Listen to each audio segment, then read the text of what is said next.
My girlfriend of 3 years told me she needed a break to find herself. I told her to take all the time she needed. Then I took the $1,600 VIP concert tickets I bought for us to see her favorite artist, and I took her mom instead. Her journey of self-discovery came to a screeching halt the moment she saw the pictures of her mother and me hanging out with The Weeknd backstage. As I sit here in the quiet solitude of my own apartment, a profound sense of peace has settled over me, the kind of calm that only follows a Category 5 hurricane. Outside, my now ex-girlfriend, Sienna, is having a spectacular car horn honking meltdown, a one-woman parade of regret and fury currently parked illegally across the street. But the beautiful thing is, that's no longer my circus, and those are no longer my monkeys. Our story, a 3-year epic I once thought was a romantic masterpiece, has reached its unceremonious end. I truly believed she was the one. At 28, you think you know, don't you? We had built a life together, a comfortable, cozy little world within the four walls of this apartment. We'd moved in together last year, and everything was a neat, orderly partnership. We split the bills 50-50, shared the chores, and constructed a life out of comfortable routines. Sundays were for the farmer's market, where we buy fresh pasta and argue playfully over which heirloom tomatoes to get. Wednesday was trivia night at a grimy but lovable dive bar downtown, where our combined knowledge of 90s sitcoms and obscure geography made us a formidable team. We had traditions, the little pillars that make a relationship feel like a fortress. Our biggest one was the annual concert experience. We'd save up all year, meticulously putting aside a little from each paycheck for one massive, unforgettable musical pilgrimage. This year was supposed to be the pinnacle.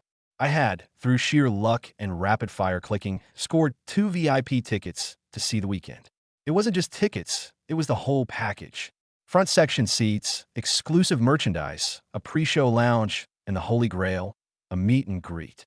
At $800 a pop, they were the most extravagant purchase of my life, a testament to my love for her, as he was her absolute favorite artist. I've been paying them off in installments for months, imagining the look on her face when we'd be standing there, just feet from her idol. That imagined moment was a beacon, a shining promise of shared joy. 2 weeks ago, that beacon was extinguished with 5 soul-crushing words. We were having dinner, a simple pasta dish I'd made, and I was rambling on about a frustrating project at work. I noticed she had gone quiet, her fork listlessly pushing a strained noodle around her plate. Her silence was a heavy, suffocating blanket. Then, without looking at me, she dropped the bomb. I need a break to find myself. I literally stopped chewing. The half-eaten bite of pasta felt like cement in my mouth. What? I finally managed to choke out. She started, her eyes fixed on the wall behind me. I feel like I don't know who I am outside of this relationship. I need space. I need to figure things out on my own. The sheer, unadulterated cliché of it all was almost more painful than the words themselves. It was a breakup line pulled from the script of a bad romantic comedy. Couldn't she have at least been original in her destruction of my world? My first gut-wrenching thought was the one every man in this situation has. Is there someone else? I asked, my voice barely a whisper. Her head snapped toward me, her eyes flashing with a rehearsed indignation. God, why do guys always assume that? Can't this just be about me? This is my journey. But here's the thing, I'm not a fool. The signs, in retrospect, were as subtle as a fireworks display. For weeks, her phone had been living a new life, permanently face down on the counter. She'd joined a new, expensive gym on the other side of town, and her wardrobe was suddenly filled with new clothes she claimed were just for motivating herself. The classic late nights at work had become a weekly occurrence. The signs were all there, blinking like neon warnings, but I had chosen to be blind, willfully ignoring them because the alternative was too painful to contemplate. I looked at her, at the stranger sitting across from me in the ruins of our shared life, and a strange calm washed over me. Okay, I said, my voice even. Take all the time you need. The indignation on her face melted away, replaced by genuine surprise. Really? You're not even going to fight for us. You just told me you need to find yourself. I replied, the logic cold and simple. How can I possibly fight with that? The next day, she was gone. She packed her bags with a brisk efficiency that suggested she'd been planning this for a while and went to stay with her friend Kendra. But the strangest part was the digital tether she refused to cut. She didn't block my number. She didn't unfriend me on Instagram. She kept sending me sporadic, breezy texts little breadcrumbs of connection. Hope you're doing okay. One read. The weather is so crazy today, right?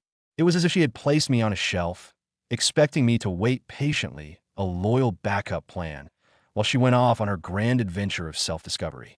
I soon found out that this adventure had a name, and his name was Trey. But first, let's talk about those concert tickets. 3 days after Sienna moved out, leaving an eerie silence in the apartment, my phone rang. It was her mother, Lorraine. This woman was more than just my girlfriend's mom. She was a second mother to me. She was the one who taught me her own grandmother's secret lasagna recipe, the one who helped me pick out the perfect birthday presents for Sienna every year, the one who always took my side in any minor disagreement.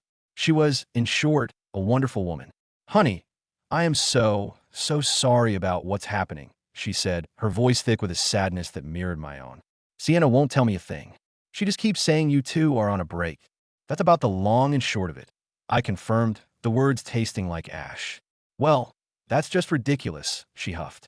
You don't throw away 3 good years to find yourself. That's nonsense. I raised her better than that. We talked for over an hour, a long, rambling conversation that was more therapeutic than I could have imagined. Lorraine lamented her daughter's choices, and I listened, feeling a sense of validation I desperately needed. She mentioned how excited Sienna had been about the weekend concert, how she'd already bought a new outfit specifically for the occasion, how she'd been talking about it for months. As she spoke, a wild, audacious idea began to form in my mind, a little spark of rebellious genius. Hey, Lorraine, I said, interrupting her. Random question. Do you like the weekend? She laughed, a warm, genuine sound. Are you kidding me? I'm the one who got Sienna hooked on him in the first place. I blasted blinding lights in the car, so many times she had no choice but to become a fan. In that case, I said, the idea now fully formed, how would you like to go to his concert? I have 2 VIP tickets. Meet and greet, the works. There was a beat of stunned silence on the other end of the line. It lasted maybe 5 seconds. Then, are you being serious, honey? Dead serious, I replied. The tickets are paid for. It seems like a terrible waste for them to go unused. But won't Sienna be furious? She's taking a break from our relationship, I said, a smile finally spreading across my face. She didn't say anything about her mom not being allowed to have a good time. Lorraine's laugh this time was a full-throated, joyous cackle. You know what, sweetheart? You are absolutely right. When is it? This Saturday. I'll be there, and I'm wearing my leather jacket. The night of the concert was nothing short of magical. I picked up Lorraine at 4 p.m. on Saturday, and when she walked out of her house, my jaw almost hit the floor. This 53-year-old woman was a vision. She was decked out in a sleek leather jacket, perfectly fitted designer jeans, and heeled boots. Her hair was styled, her makeup was flawless, and she radiated an energy that was both elegant and electrifying. Frankly, she looked cooler than I did. Ready to rage? She asked with a wink as she slid into the passenger seat of my car. I burst out laughing. Did you just say rage? I have TikTok, sweetie, she retorted. I know the lingo. The concert was at a massive arena, an hour's drive away. The VIP experience was every bit as incredible as advertised. We got early entry, bypassing the enormous lines snaking around the building. We were given exclusive merchandise and access to a private lounge with a complimentary bar. Lorraine, who was living her absolute best life, immediately ordered a fancy cocktail and bought a tour hoodie. At 7, it was time for the meet and greet. Lorraine was a natural. While others her age might have been starstruck or awkward, she played it cooler than anyone in the room. When we finally got our turn to meet the weekend, she shook his hand, looked him dead in the eye, and said, "You are even more handsome in person." The man actually blushed. We posed for the professional photos, but Lorraine insisted on getting a few on our phones as well.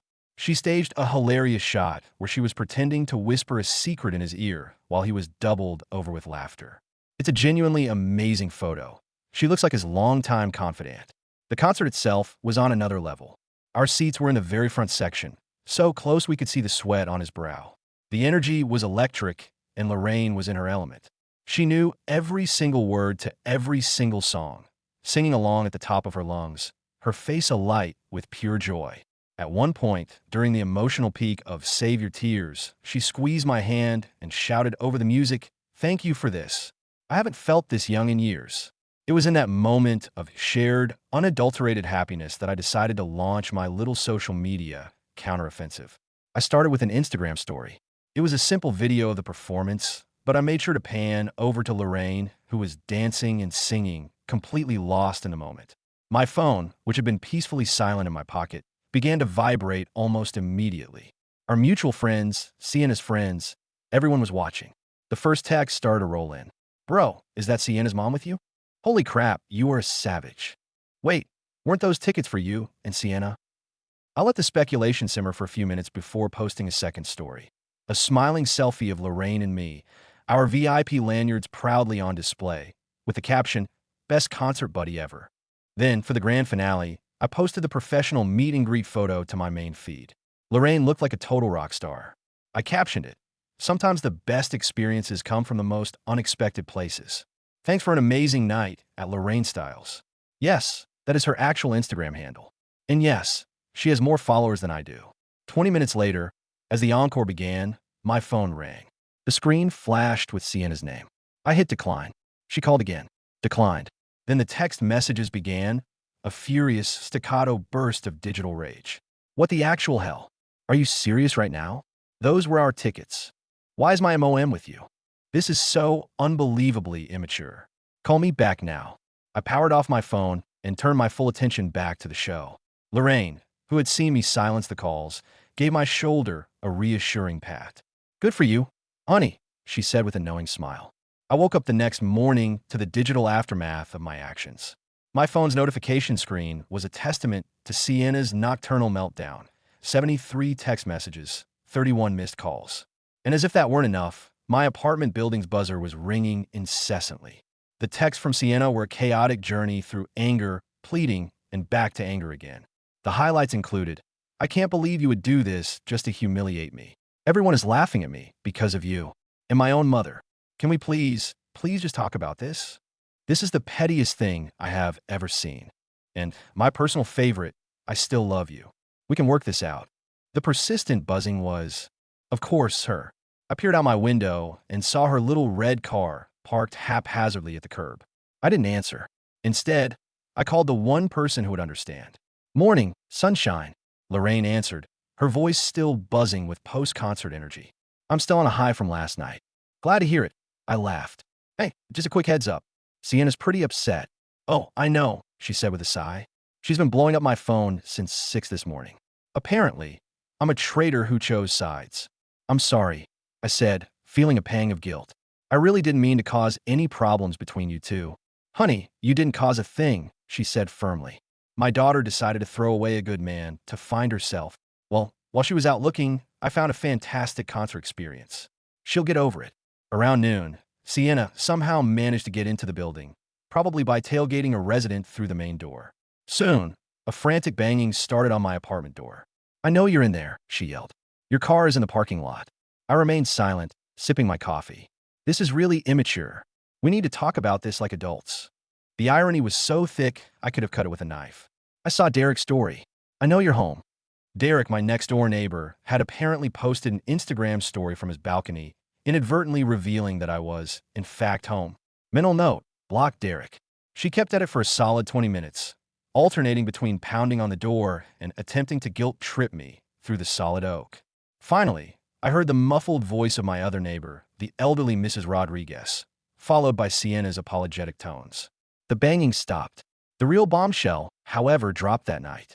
I got a text from my friend Ken, who happens to work at the same company as Sienna. Dude, you need to see this, his text read.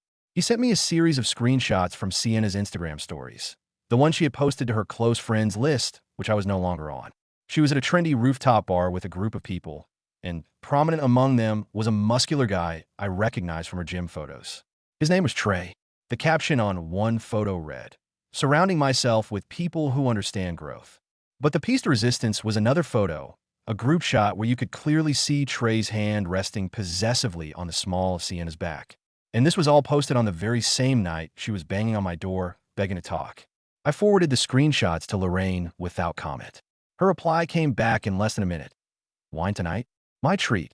My next encounter with Sienna was in the cereal aisle of the grocery store. I was minding my own business, trying to decide between Lucky Charms and Frosted Flakes, when a voice dripping with venom cut through the air. Seriously? You're ignoring me in person now. It was Sienna, her shopping cart loaded with kale and quinoa. She was decked out in the expensive Lululemon set I'd bought her for Christmas, her hair thrown up in a messy bun. She looked like she'd just come from a workout, probably with Trey. "Oh, hey," I said, casually reaching for the Lucky Charms. "That's it. Oh, hey. You humiliated me in front of everyone I know, and that's all you have to say? What would you like me to say?" I asked, genuinely curious. An apology might be nice. I actually laughed out loud. An apology for what? For taking your mom to a concert because you decided to go on a break. Those were our tickets. We planned that together. No, I planned it. I bought them. As a surprise for you. I corrected her. But then you needed your space to find yourself, so I let the sentence hang in the air with a shrug. Her face flushed a deep, angry crimson. "You knew how much that concert meant to me. And you knew how much our 3-year relationship meant to me," I countered. "I guess we both learned something about priorities. You're just being cruel." "No, I'm being practical. The tickets were non-refundable, and you were unavailable." She stepped closer, and the scent of the perfume I'd bought her for Valentine's Day wafted over me. "Baby, please," she whispered, her voice suddenly soft and pleading. "Can we just talk? I miss you. I miss us." "Do you miss us?" I asked, my voice hard. "Or do you miss the us you had before you started whatever is going on with Trey?" Her face went bone white. "What? How do you—" "It's a small world, Sienna. Lots of mutual friends. Nice rooftop bar, by the way." "That's not. He's just a friend." "Cool," I said, turning away with my cereal box. "Well, I'm just a guy buying cereal. Have a good one." She grabbed my arm, her nails digging into my sleeve. "You can't just walk away from 3 years." "You did," I said, pulling my arm free. "You asked for a break, and I gave it to you. A permanent one." She followed me through the store, her voice rising, drawing stares from other shoppers. "This is so typical. You never fought for us. You just gave up. Fighting for someone who has already checked out isn't romantic, Sienna," I said, stopping at the checkout line. "It's pathetic." By now, a store employee was hovering nearby, looking concerned. I paid for my cereal and walked out, leaving her fuming in the middle of the aisle. The story then took a turn I could have never predicted. A week later, I received a text from an unknown number. "Hey man, this is Trey. Can we talk?" The gym bro Mr. Just a Friend himself was texting me. Against my better judgment, my curiosity got the best of me, and I agreed to meet him at Starbucks. Trey was an absolute unit of a man, built like a linebacker, and he looked profoundly uncomfortable sitting across from me in the crowded coffee shop. "Look," he started, stumbling over his words. "Sienna and we've been involved." "No kidding," I said dryly. "But here's the thing," he continued, leaning forward. "She told me you guys were already broken up. Like 2 months ago. She said it was mutual and that you were both already seeing other people." I pulled out my phone and showed him a text from Sienna from just 3 weeks prior, where she was lovingly discussing our plans for the upcoming weekend. His face went through a kaleidoscope of emotions: confusion, anger, and finally, dawning realization. "That lying," he muttered under his breath. He told me the whole story. Their affair had started about 6 weeks ago, a full month before she'd asked me for a break. She had come on to him hard at the gym, spinning a tale of being newly single and finally free to explore what she really wanted. "I thought she was single, man," he said, looking genuinely remorseful. "I don't do the homewrecker thing." He went on to say that since she'd officially left my apartment, she had become incredibly clingy and possessive, already talking about them moving in together. "She won't leave me alone," he confessed, "and she keeps comparing everything to you." That concert thing really broke her brain. She spent 3 hours crying to me about how you stole her experience and turned her own mother against her. The irony was so rich, it was almost comical. But then Trey dropped the real bombshell. "She's also been telling everyone that you're abusive and controlling," he said, looking me in the eye. "She's been painting herself as this poor victim who finally escaped a toxic relationship." He showed me screenshots of posts she'd made in a private Facebook group for survivors of narcissistic abuse. There I was, painted as a monster. I was floored. He explained he was telling me all this because he was done with her drama and figured I deserved to know the lies she was spreading.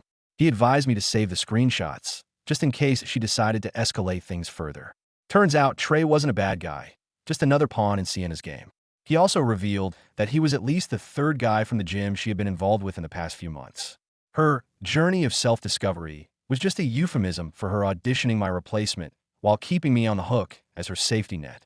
The final stage of the breakup, what I now know is called the extinction burst, arrived right on schedule. I was at work when I was summoned to my boss's office. He had a grave look on his face. An anonymous email had been sent to our HR department, accusing me of harassing an ex-girlfriend and creating a hostile environment for my female colleagues. It was clearly Sienna's handiwork. The email was riddled with phrases and specific details that only she could know. Thankfully, my boss knew me better. I laid out the entire story for him, complete with Trey's screenshots of her defamation campaign. He was appalled and advised me to get a restraining order immediately. The harassment didn't stop there. That afternoon, my landlord called. An anonymous tip had been made, claiming I was running a drug operation out of my apartment. Then, my mother called, frantic. Sienna had been messaging her on Facebook, telling her I was having a mental breakdown and needed an intervention. She was spiraling, and she was trying to take me down with her. I had had enough. I went to the police station that afternoon with a folder full of evidence. The false reports, the online harassment, the stalking. They took it very seriously. As I was leaving the station, I saw a familiar red car parked across the street. Sienna. She had been watching the building, waiting for me. She got out of her car and accused me of trying to turn things around on her, of making her look like the bad guy when all she had wanted was space to think. Space to date Trey, you mean? I shot back. The color drained from her face when I told her that Trey himself had told me everything. As we argued in the parking lot, a police officer stepped out of the station. His timing was perfect. He recognized me from my report and, seeing Sienna's agitated state, asked her to leave the premises. The look of utter defeat on her face was a sight to behold. A month has passed since that day. The restraining order was granted. Sienna is legally obligated to stay 500 feet away from me, my home, and my workplace. Her life has, by all accounts, unraveled. Trey blocked her, and she was subsequently banned from their gym after causing a scene there. Her friend Kendra kicked her out after discovering the lies she'd been telling. She's now living back home with her parents, where her mother, Lorraine, is refusing to coddle her. Lorraine and I still meet for coffee sometimes. She told me the weekend now follows her on Instagram, a fact that she finds endlessly amusing. As for me, my life has never been better. The drama is gone. I'm enjoying my freedom, exploring new hobbies, and eating all the Lucky Charms I want, a cereal Sienna hated and never let me buy. It's a small, silly thing, but it feels like a victory.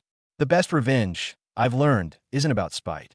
It's about building a life so good that you forget the people who try to tear it down.